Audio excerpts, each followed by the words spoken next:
Hello friends, welcome back to my channel. आज का video होने वाला है गर्ल्स की फेवरेट चीज़ शॉपिंग के बारे में।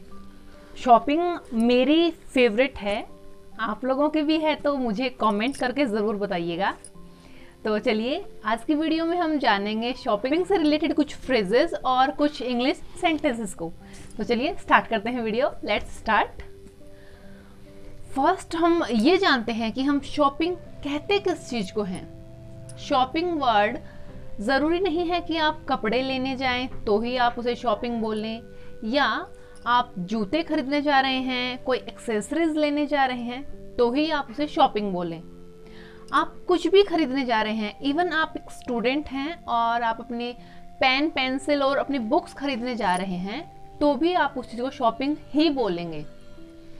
तो अब आप समझ गए होंगे शॉपिंग किसे कहते हैं। और चलिए इसके सेंटेंसेस और फ्रेजेस को जानते हैं।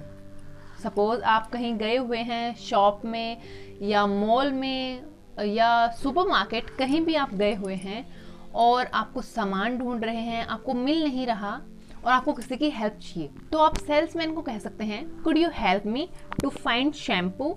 Could you help me to find shampoo. आप इसे बिना टू के भी बोल सकते हैं, could you help me find shampoo, ऐसे भी कह सकते हैं। वहीं अगर आप कोई दूसरा फ्रेज यूज करना चाहते हैं तो आप कह सकते हैं could you tell me please where I get the shampoo. Could you tell me please where I get the shampoo, मतलब क्या आप मुझे बता सकते हैं कि मुझे शैम्पू कहाँ मिलेगा। इस तरीके से आप सेल्समैन से हेल्प मांग सकते हैं और आप पता कर सकते हैं कि आपकी जो चीज़ है, आपको जो चाहिए है, वो आपको कहाँ मिलेगा। कोई चीज़ आपको पूछनी है कि बेचने के लिए है या नहीं है, आप इस चीज़ में कंफ्यूज हैं कि आपका सामने वाले ने खुद के पर्सनल यूज़ के लिए रख रखा हो कोई चीज़, तो आप उसे पूछ सकते हैं is this for sale, is this for sale. ये भी हो गया। अब आपको किसी चीज़ का प्राइस पूछना है तो आप उस प्राइस के लिए बोल सकते हैं, अगर सामान आपके पास रखा है हाउ मच इज दिस, और अगर सामान दूर है तो आप कह सकते हैं हाउ मच इज दैट। और हम दिस पास की चीज़ों के लिए यूज़ करते हैं और दैट दूर की चीज़ों के लिए। वहीं अगर जो सामान या वस्तु है वो एक से ज़्यादा है तो आप बोलेंगे हाउ मच आर दीज और हाउ मच आर दोज। मतलब पास की अगर बहुत सारी चीज़ें पास में रखे हैं तो आप उसके लिए दीज यूज़ करोगे और दूर की चीज़ों के लिए दोज यूज़ करोगे। तो आई होप ये कॉन्सेप्ट भी आपके दिमाग में क्लियर हो गया होगा। अब देखते हैं नेक्स्ट स्टेप। नेक्स्ट जो है वो है ग्रॉसरी शॉपिंग। कुछ भी खाने पीने से रिलेटेड चीज़ें या किराने का सामान आप कह सकते हैं। किराने के सामान को हम लोग ग्रॉसरी शॉपिंग बोलते हैं।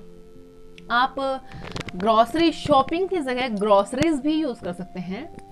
ग्रॉसरीज बेसिकली ग्रॉसरी का ही प्लूरल है, लेकिन यहाँ अगर आप ग्रॉसरी बोलते हैं तो आपको शॉपिंग लगाना कंपलसरी है, लेकिन अगर आप बोलते हैं ग्रॉसरीज तो आप कह सकते हैं I need to some groceries, मतलब मुझे कुछ किराने के सामान की ज़रूरत है, या I want to go to grocery shopping.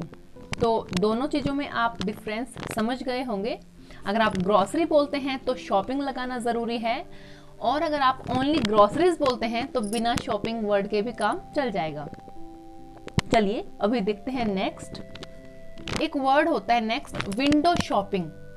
Window shopping करते सभी हैं, लेकिन अभी तक शायद आपको इसका नाम में भी ना पता हो।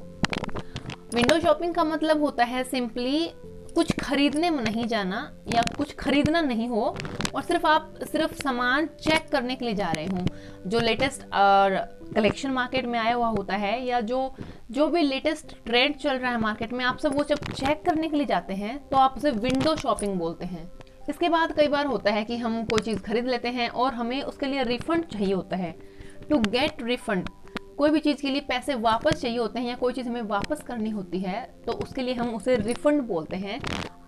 हम कह सकते हैं I want refund because this dress is not suit on me, मतलब मुझे पैसे वापस चाहिए क्योंकि ये ड्रेस मुझ पर सूट नहीं कर रहा, तो ये अपना ड्रेस लीजिए और मुझे रिफंड कीजिए, मतलब मेरे पैसे वापस दे दीजिए। तो इस चीज़ के लिए आप रिफंड वर्ड का यूज़ कर सकते हैं। आई होप आपको वीडियो में बताई गई हुई सारी बातें समझ में आ गई होंगी और वीडियो पसंद आया हो तो इसे लाइक, शेयर और सब्सक्राइब करना मत भूलिएगा। मैं मिलती हूँ आपसे नेक्स्ट वीडियो में। Till then bye.